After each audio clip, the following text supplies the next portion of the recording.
عزیزان گرامی قدر، آپ کی خدمت میں چند باتیں متفرق انداز سے میں رکھنے کی کوشش کر رہا ہوں۔ اللہ عز و جل ہمیں کہنے اور سننے سے زیادہ عمل کرنے کی توفیق عطا فرمائے۔ زور سے کہیے آمین۔ دوستو، ہر انسان اس دنیا میں کوئی بھی کام کرتا ہے، اس کے کام کرنے کا کوئی نہ کوئی مقصد ہوتا ہے۔ ایک کسان کھیت جوتتا ہے،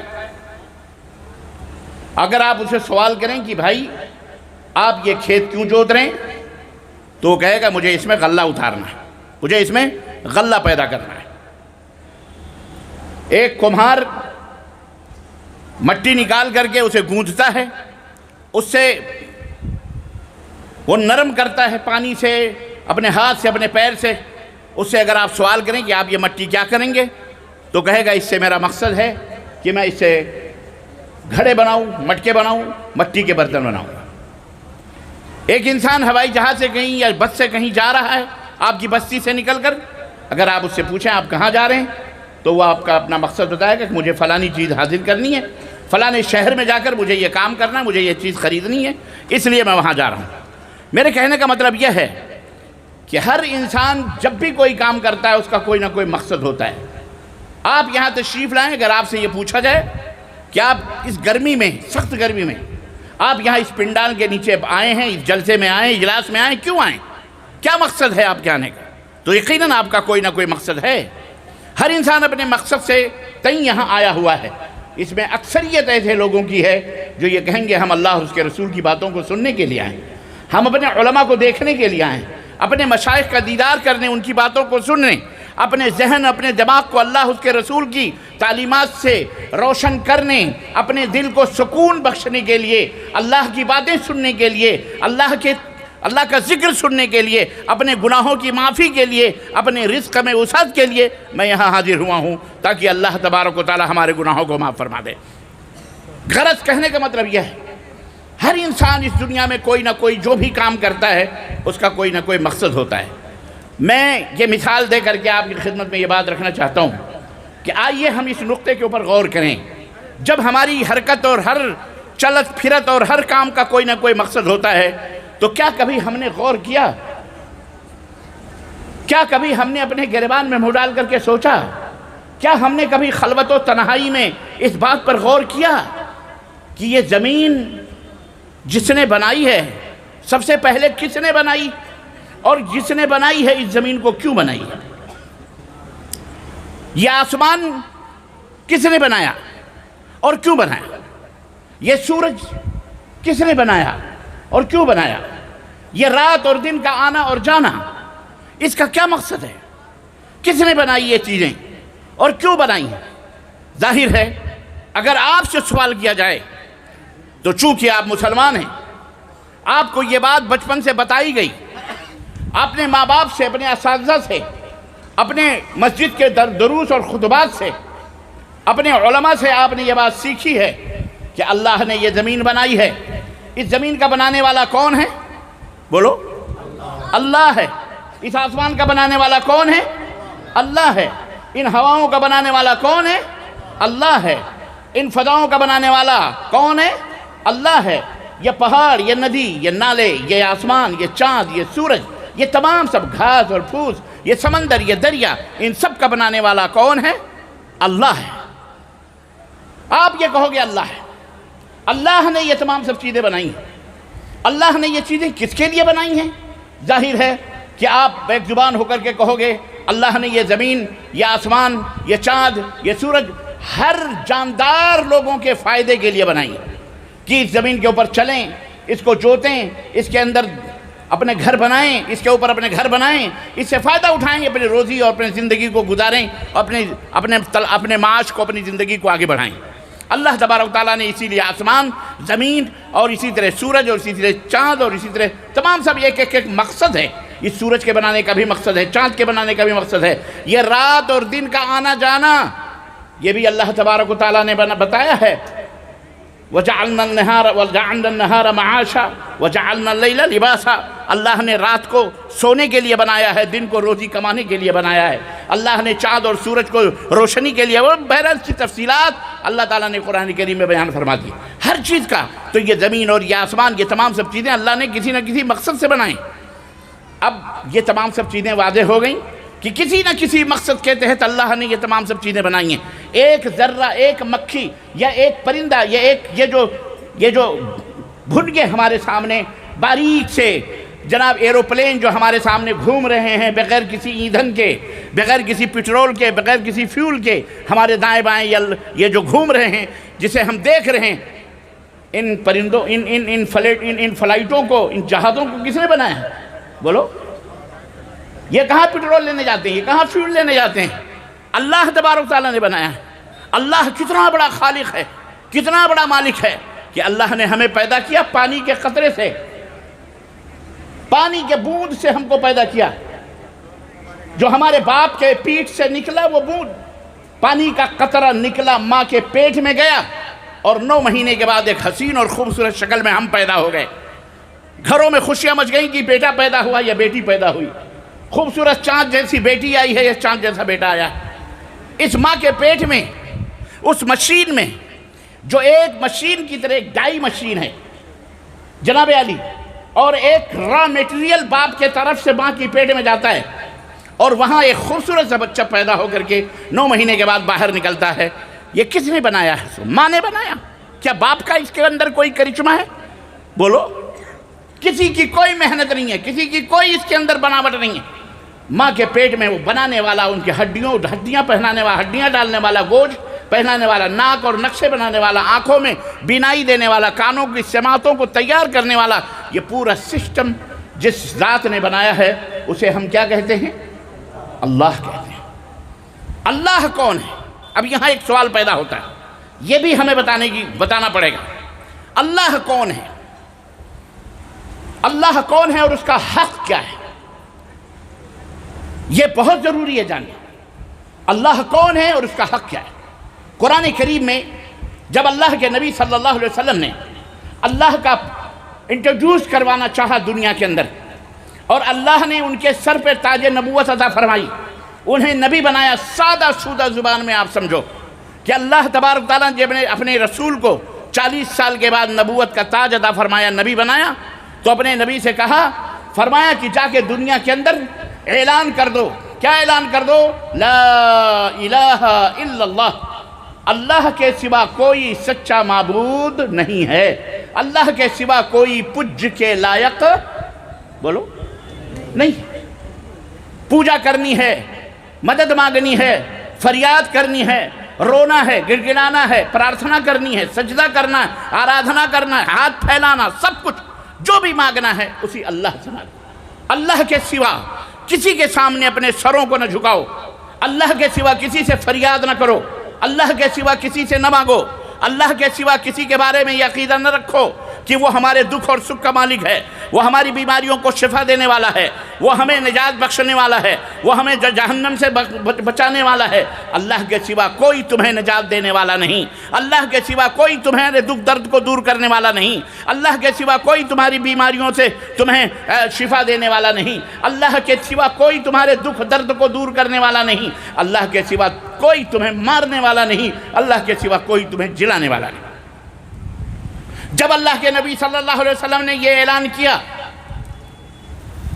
کہ اے دنیا کے لوگوں لا الہ الا اللہ کہہ لو، اللہ کے سوا کوئی معبود برحق نہیں، جب یہ بات کہہ لو گے تملک العرب والعجم، زمین اور آسمان کیا عرب و عجم کے مالک ہو جاؤ گے، پوری دنیا تمہارے قدموں کے نیچے آ جائے گی، تم پوری دنیا کے بادشاہ بنا دیے جاؤ گے، اللہ تعالیٰ تمہیں حکمران بنا دے گا، پوری دنیا کی دولتیں تمہارے پیروں میں ڈال دے گا۔ اے لوگوں یہ کلمہ کہو۔ مکے کے لوگوں کے سامنے اللہ کے نبی نے یہ بات فرمائی، وہ مکے کے لوگ جو اللہ کو جانتے بھی تھے، اللہ کو مانتے بھی تھے، لیکن رعونت اور تکبر کے اندر، غرور کے اندر ڈوبے ہوئے تھے۔ یہ کون سا شخص ہے جو ہمیں اللہ کے بارے میں بتا رہا؟ عیسائیوں کو بھی بلایا گیا، یہودیوں کو بھی بلایا گیا، لوگوں نے فتنہ پیدا کرنا شروع کر دیا کہ محمد اپنے باپ داداؤں کے دین سے پھر کر الگ سے کوئی دین لا کر کے ہمارے درمیان پروڈیوس کرنا چاہ رہے ہیں۔ بتلانا چاہ رہے ہیں ہمارے باپ داداؤں کا یہ دین نہیں تھا، ہمارے باپ دادا جیسے کرتے تھے ہم ویسے کریں گے، یہ نیا دین ہے، نیا ہے۔ اللہ تبارک و تعالیٰ نے اپنے نبی کے اوپر سورہ اخلاص نازل فرمائی۔ لوگوں نے سوال کرنا شروع کیا، اے محمد تم بتاؤ صلی اللہ علیہ وسلم، تم جس معبود کی عبادت کرتے ہو، جس رب کی عبادت کرتے ہو، اس کا انٹروڈکشن کیا ہے، اس کی تعریف کیا ہے، اس کی پہچان کیا ہے، وہ کون ہے، کیسا ہے، اس کی خوبیاں کیا ہیں، وہ جس کے سامنے تم سجدے کرتے ہو، جسے تم فریاد جس سے کرتے ہو، وہ بتاؤ اس کی پہچان کیا ہے۔ اللہ کے رسول صلی اللہ علیہ وسلم کے اوپر سورہ اخلاص نازل ہوئی۔ اللہ کے نبی سے اللہ رب العزت نے فرمایا قل اے میرے حبیب کہہ دو، هو اللہ الاحد، جس اللہ کے بارے میں جس کا پریچے تم مانگ رہے ہو، جس کا انٹروڈکشن تم مانگ رہے ہو، جس کا تعارف تم چاہ رہے ہو، قل هو اللہ احد، اے نبی آپ کہہ دو وہ کون ہے، وہ اللہ ایک ہے۔ نمبر ایک، جس اللہ کی ہم پوجا کرتے ہیں، جس اللہ کی ہم عبادت کرتے ہیں، وہ کون ہے؟ بولو، 2 ہے، 3 ہے، 4 ہے، 5 ہے، 10 ہے، 100 ہے، کروڑ ہے؟ ہرگز نہیں۔ وہ کون ہے؟ ایک، وہ اللہ ایک۔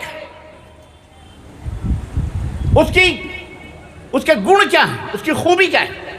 اللہ الصمد، وہ اکیلا ہے، ایک ہے، اور وہ ایسی ذات ہے جو کسی کی محتاج نہیں۔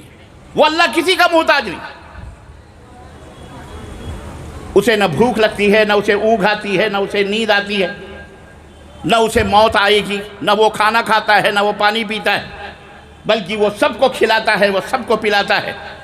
هو الرزاق ذو القوة المتین، وہ روزی دینے والا ہے، سب کو مارنے والا، جلانے والا، شفا دینے والا، سب کو سکھ اور چین دینے والا، دکھ درد کو دور کرنے والا، وہ اللہ ہے، اللہ الصمد، جو تمہاری پوجا، تمہاری عبادتوں کا محتاج نہیں ہے، تمہارے دان دچھڑوں کا محتاج نہیں ہے، نہ تمہاری عبادت کرنے سے اس کا رتبہ بلند ہوتا ہے، اور نہ ہی اس کو گالی دینے یا اس کے انکار کرنے سے اس کا رتبہ چھوٹا ہوتا ہے، ہرگز نہیں۔ اس کی ذات میں کوئی فرق پڑنے والا نہیں ہے، اللہ الصمد، وہ کسی کا محتاج نہیں ہے۔ اور سنو، نمبر 3، لم یلد، وہ کسی سے پیدا نہیں ہوا ہے۔ اللہ اکبر۔ ہم جس اللہ کی پوجا کرتے ہیں، جس اللہ کی عبادت کرتے ہیں، اس کی پہچان، اس کی حقیقت کیا ہے؟ لم یلد، وہ کسی سے پیدا نہیں ہوا ہے، اس کا کوئی نہ باپ ہے، نہ کوئی اس کی ماں ہے، نہ ولم یولد، اور نہ ہی اس سے کسی نے جنم لیا ہے، نہ وہ کسی کا باپ ہے، نہ اس کا کوئی ماتا ہے، نہ اس کی کوئی پتا ہے، نہ اس کی کوئی آل ہے، نہ اس کی کوئی اولاد ہے۔ لم یلد ولم یولد۔ نمبر 4، ولم یکن لہ کفوا احد، اور نہ ہی اس کے برابر کوئی ذات ہے۔ کوئی تمہاری نظر میں کتنا بڑا ہو جائے، وہ اللہ اس سے بھی بڑا ہے، بلکہ ہم یہ کہتے ہیں جب اللہ اکبر اللہ اکبر، تو اس کا مطلب یہ کیا ہوتا ہے؟ اللہ سب سے بڑا ہے، اللہ سب سے بڑا ہے، اللہ سب سے بڑا ہے۔ یہ ڈیفینیشن ہے، یہ تعریف ہے، یہ انٹروڈکشن ہے حضرت محمد الرسول اللہ صلی اللہ علیہ وسلم کی زبانی، جو اللہ تبارک و تعالیٰ نے دنیا کے سامنے پیش کی۔ اب یہ ایک بات یہ بھی سمجھ میں آئی، یہ زمین کس نے پیدا کیا؟ اللہ نے۔ اللہ کون ہے؟ اس کے بارے میں آپ نے معلومات حاصل کی، اللہ یہ ہے۔ آپ سے اگر پوچھے کوئی شخص، میرے بچوں، میری ماؤں، میرے بہنوں، میرے بیٹیوں، اور میرے بزرگوں، میرے دوستوں، میرے علماء حضرات، طلبہ حضرات، یہ بہت اہم بات میں آپ کی خدمت میں رکھنا چاہتا ہوں۔ بہت سارے ہمارے مسلمان بھائی اپنے رب کا انٹروڈکشن نہیں کروا پاتے، تعارف نہیں کروا پاتے، اپنے رب کی تعریف دنیا کے سامنے نہیں کر پاتے اچھی طرح سے۔ قل هو اللہ احد یاد ہے سب کو، قل هو اللہ احد اللہ الصمد لم یلد ولم یولد ولم یکن لہ کفوا احد۔ بچے کو یاد ہے، اس کا ترجمہ بھی بچے کو بتا دیا جائے، سمجھا دیا جائے، اردو کے اندر، ہندی کے اندر، انگریزی کے اندر، سنتھالی کے اندر، مراٹھی کے اندر، دنیا کی تمام زبانوں میں الحمدللہ اس کا ترجمہ، اس کا ٹرانسلیٹ موجود ہے۔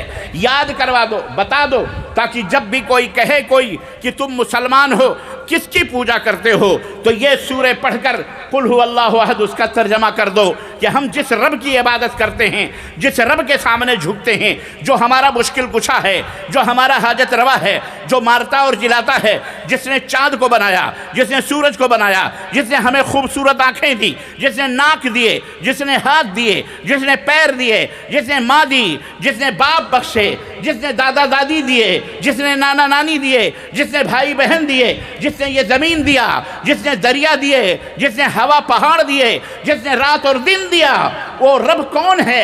وہ مالک کون ہے؟ وہ اللہ ہے۔ اور اللہ کون ہے؟ قل هو اللہ احد نمبر 1، اللہ الصمد نمبر 2، لم یلد ولم یولد نمبر 3، ولم یکن لہ کفوا احد نمبر 4۔ یہ 4 خوبیاں، 4 گن جس رب کے سامنے ہم سجدہ کرتے، فریاد کرتے، یہ چاروں چیزیں اس کے اندر موجود ہیں۔ اسی کا ہم سجدہ کو، وہی ہمارا معبود ہے، وہی ہمارا خدا ہے، وہی ہمارا اللہ ہے۔ ہم اسی کے سامنے سر جھکاتے ہیں اور اسی کی پوجا کرتے ہیں۔ اس کے علاوہ ہم کسی اور کی پوجا کر سکتے؟ بولو، یہ ہے اللہ۔ آئیے، وقت ہمارے پاس بہت کم ہے، ہمارے بعد بھی 2 مقررین موجود ہیں، میں ان کا حق بھی نہیں لوں گا اور اپنا حق بھی نہیں چھوڑوں گا۔ اب آگے تھوڑا بڑھتے ہیں۔ تیسرا مرحلہ آتا ہے ہمارا اور آپ کا مرحلہ۔ آپ نے دیکھا زمین کا مقصد کیا ہے، سورج کا مقصد کیا ہے، چاند کا مقصد کیا ہے، رات کا مقصد کیا ہے، دین کو پیدا کرنے کا مقصد کیا ہے۔ اللہ نے قرآن میں، نبی کائنات صلی اللہ علیہ وسلم نے حدیث میں بتلا دیا، اور جس کی تھوڑی تشریح میں نے آپ حضرات کی خدمت رکھی۔ اب آئیے اپنے بارے میں سوچیں کہ اللہ تبارک و تعالیٰ نے ہمیں کس مقصد کے لیے پیدا فرمایا۔ ہمیں اللہ نے کس مقصد کے لیے بنایا؟ یہ شادی بیاہ کیوں ہوتے ہیں؟ یہ بھائی بہن کیوں بنتے ہیں؟ یہ استاد اور شاگرد کا رابطہ تعلق کیا ہے؟ یہ دادا دادی، نانا نانی، بہن پھپھو، خالہ، ماما مامی، نانا نانی، یا آخر یہ رشتے اور ناطے کیا ہیں؟ یہ قریے، یہ محلے، ایک دوسرے کے، یہ سب کیا ہے؟ اس کا مقصد کیا ہے؟ کیوں اللہ تبارک و تعالیٰ نے یہ سب کیا ہے؟ اس کو سمجھنے کی ضرورت ہے۔ بہت سارے نادان، اور نادان اس لیے لا علم ہونے کی وجہ سے، یعنی جہالت کی وجہ سے، نہ جاننے کی وجہ سے، بیچارے انہیں پتہ ہی نہیں ہے کہ ان کی زندگی کا مقصد کیا ہے۔ ان کا وہ عجیب و غریب ان کی سوچ ہے۔ ہمارے درمیان کئی ڈپارٹمنٹ کے لوگ رہتے ہیں، کئی ڈپارٹمنٹ کے سوچ رکھنے والے لوگ رہتے ہیں۔ کچھ لوگ اچھا سوچتے ہیں، لیکن اسی میں کچھ لوگ غلط سچ سوچتے ہیں۔ یا تو وہ سنتے نہیں، یا تو وہ پڑھتے نہیں، یا تو وہ جانتے نہیں۔ عزیزان گرامی، آپ کو اپنا مقصد جاننا پڑے گا، ورنہ کیڑے مکوڑوں کی طرح آپ ایسے پیدا ہوئے، ایسے کھا کر پی کر مر جاؤ گے، اور پھر اگر صحیح راستے پر نہ چلے تو جہنم میں چلے جاؤ گے۔ یاد رکھو، بالکل جیسے کیڑے مکوڑے گرتے ہیں، پرندے پانیوں کے اندر اور ختم ہو جاتے ہیں، مر جاتے ہیں، ان کا کوئی پوچھنے والا نہیں ہوتا، ایسے ہی آپ بھی اسی دنیا میں اسی طرح سے ختم ہو جائیں گے۔ اس لیے آئیے آج کے اجلاس میں ہم اس بات کو جانیں کہ اللہ نے جب زمین بنائی تو کسی مقصد سے بنائی، آسمان بنایا تو کسی مقصد سے بنایا، سورج اور چاند بنائے تو کسی مقصد سے بنائے، دریا پہاڑ بنائے کسی مقصد سے بنائے۔ اللہ نے ہمیں کس مقصد کے لیے بنایا؟ اللہ نے ہمیں کس مقصد کے لیے بنایا؟ تو رب سے پوچھتے، رب نے قرآن کریم میں فرمایا وَمَا خَلَقْتُ الْجِنَّ وَالْإِنسَ إِلَّا لِيَعْبُدُونِ۔ اے انسانوں سنو، میں نے زمین تمہارے لیے بنائی، آسمان تمہارے لیے بنائے، چاند تمہارے لیے بنائے، سورج تمہارے لیے بنائے، یہ ہوائیں تمہارے لیے بنائی ہیں، سب کچھ، ساری نعمتیں میں نے تمہارے لیے بنائی۔ اور تم کو کس لیے بنایا؟ وَمَا خَلَقْتُ الْجِنَّ وَالْإِنسَ لِيَعْبُدُونَ، میں نے تم کو اپنی بندگی، اپنی عبادت کے لیے بنایا ہے، کہ تم میری عبادت کرو، میری پوجا کرو، میرا ذکر کرو، اٹھتے بیٹھتے مجھے پکارو۔ میری عظمت کا اعتراف کرو، میں سب سے بڑا ہوں، یہ اعلان کرو، ڈنکے کی چوٹ پہ کرو، جہاں جیسا موقع ملے وہاں اعلان کرو کہ اللہ ہی سب سے بڑا ہے۔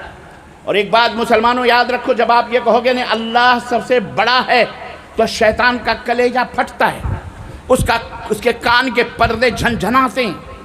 اللہ کے نبی صلی اللہ علیہ وسلم فرماتے ہیں جب مؤذن اذان میں کہتا ہے اللہ اکبر اللہ اکبر تو شیطان ریاح خارج کرتے ہوئے، اور آپ اپنی زبان میں سمجھ لیں، سادہ زبان میں سمجھا دوں، پادتے ہوئے، پاد نکالتے ہوئے بھاگتا ہے، بدبو چھوڑتے ہوئے بھاگتا ہے۔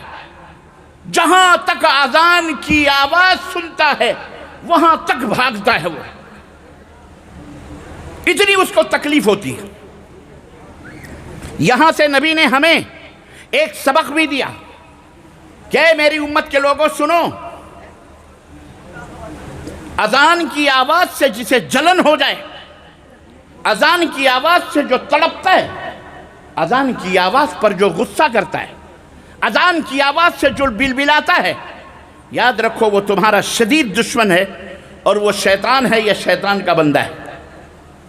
شیطان کے دھوکے میں جو پڑے ہوئے لوگ ہیں، شیطان جو ہیں، جو فتن و فساد چاہتے ہیں، جو بلوہ چاہتے ہیں، جو لڑائی جھگڑا چاہتے ہیں، جو ظلم کرتے ہیں، جو ستم ڈھاتے ہیں، جو لوگوں کو تباہی اور بربادی کی طرف لے جاتے ہیں، جو لوگوں کے امن و چین کو بھنگ کرتے ہیں، جو ملکوں کو تباہ و برباد کرتے ہیں اور تباہ و برباد کرنے کے قانون اور سسٹم اور ان کے اپنے نیم اور قانون بناتے ہیں، وہ شیاطین، انہیں اللہ اکبر سے سب سے زیادہ تکلیف ہوتی ہے، اسی لیے وہ ہوا کھولتا ہے، ہوا چھوڑتا ہوا بھاگتا ہے۔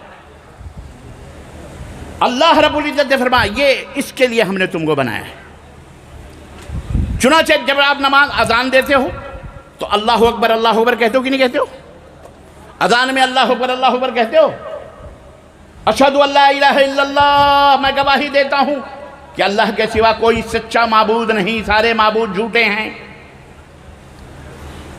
اشہد ان محمد الرسول اللہ، میں گواہی دیتا ہوں کہ محمد صلی اللہ علیہ وسلم اللہ کے رسول ہیں، نبی ہیں، پیغمبر ہیں۔ حی علی الصلاۃ، آؤ نماز کی طرف، حی علی الفلاح، آؤ کامیابی کی طرف۔ اللہ اکبر، نماز میں کامیابی، آؤ کامیابی کی طرف۔ اللہ اکبر اللہ ہی سب سے بڑا ہے، لا الہ الا اللہ، اللہ کے سوا کوئی معبود برحق نہیں۔ یہ اذان ہے۔ پھر جب آپ اقامت کہتے ہیں، نماز کے لیے کھڑے ہوتے ہیں، تب کیا کہتے ہیں؟ اللہ اکبر لا الہ، اشہد ان لا الہ الا اللہ، اشہد ان محمد رسول اللہ، حی علی الصلاۃ، حی علی الفلاح، قد قامت الصلاۃ، قد قامت الصلاۃ، اللہ اکبر لا الہ الا اللہ۔ یہاں بھی اللہ اکبر دیکھیں، اللہ سب سے بڑا ہے، اسی کلمے کو بلند کرنا ہے۔ اللہ اکبر کہنے سے شیطان کو تکلیف ہوتی ہے، لیکن آپ کو چھوڑنا نہیں ہے۔ پھر جب آپ نماز کے لیے کھڑے ہوتے ہیں، سنت کے لیے کھڑے ہوتے ہیں، فرض کے لیے کھڑے ہوتے ہیں، تو سب سے پہلے کیا کہتے ہیں؟ نیت باندھنے کے لیے کیا کہتے ہیں؟ اللہ اکبر کہتے ہیں کہ نہیں کہتے؟ یہاں بھی اللہ۔ رکوع کرتے ہیں تو کیا کہتے ہیں؟ اللہ اکبر کہتے ہیں کہ نہیں کہتے؟ سجدہ کرتے ہیں تو کیا کہتے ہیں؟ اللہ اکبر۔ دوسرا سجدہ کرتے ہیں، سجدے سے سر اٹھاتے ہیں تو کیا کہتے ہیں؟ یعنی یہ اللہ تبارک و اللہ کے نبی نے گویا کہ ایک طریقے سے ہم کو ایک وتیرہ، ایک ڈھنگ بتایا کہ جس بات سے شیطانوں کو تکلیف ہو اس بات کو چھوڑنا نہیں چاہیے، اس بات کو ہمیشہ جاری اور ساری رکھنا چاہیے۔ نفل پڑھو، نماز پڑھو، اس لیے اللہ تعالیٰ نے ہم کو بنایا کہ ہم اللہ کو یاد کریں، اٹھتے بیٹھتے اللہ تبارک تعالیٰ کا ذکر کریں لوگوں کے۔ اب یہاں ایک بات ہو گئی کہ ہم پہلے یہ تمام سب چیزیں کریں، اب ایک سوال اور پیدا ہوتا ہے کہ اللہ تبارک و تعالیٰ نے ہمیں اس دنیا میں جب پیدا کیا تو اپنی عبادت و بندگی کے لیے اللہ نے ہمیں کیا عطا فرمایا، کیا دیا؟ آخر ہم اپنی منمانی جو چاہیں کریں، جیسے چاہیں کریں، یا اللہ نے کوئی نیم دیا، کوئی سسٹم دیا، کوئی قاعدہ دیا، کوئی وتیرہ دیا، کوئی شخص دیا، کوئی انسان دیا، کسی شخص کو اپنا رہبر رہنما بنا کر کے بھیجا یا نہیں بھیجا؟ کس نے؟ آخر اللہ نے ہمیں کیسے اپنی عبادت و بندگی ہم اس کی کیسے کریں، کیسے جانیں؟ یہ تمام سب چیزیں ایک سوال پیدا ہوتا ہے، اس کا ایک ہی جواب ہے، اور وہ یہ ہے کہ اللہ تبارک و تعالیٰ جو ارحم الراحمین ہے، اللہ نے ہمیں ہدایت کے لیے اپنی یہ کتاب جسے ہم قرآن کریم کہتے ہیں وہ قرآن کریم عطا فرمائی۔ کتنے مولانا ذرا؟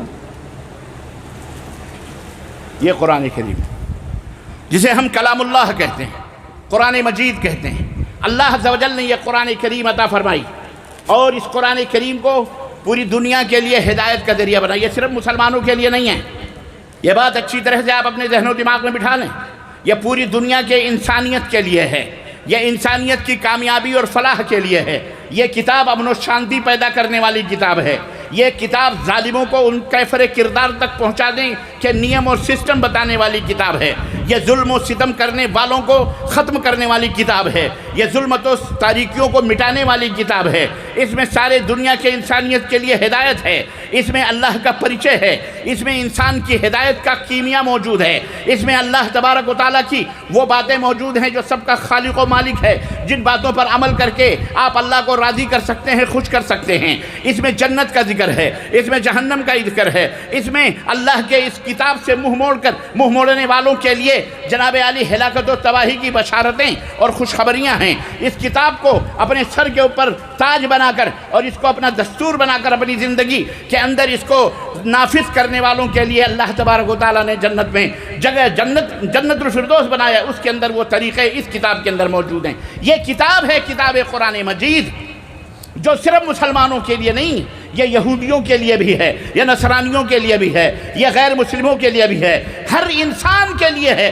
اس کا نام عبداللہ ہو یا عبد الرحمن ہو، اسٹیفن ہو یا جوزف ہو، یہودی ہو یا نصرانی ہو، کوئی بھی ہو، غیر سارے انسان بحیثیت منش، یہ کتاب سب کی کتاب ہے۔ اللہ نے فرمایا ذالک الکتاب لا ریب فیہ، یہ وہ کتاب ہے جس میں کوئی بھی شک اور شبہ کی گنجائش نہیں ہے۔ ھدی للناس، اس کے اندر سارے انسانوں کے لیے ہدایت موجود ہے۔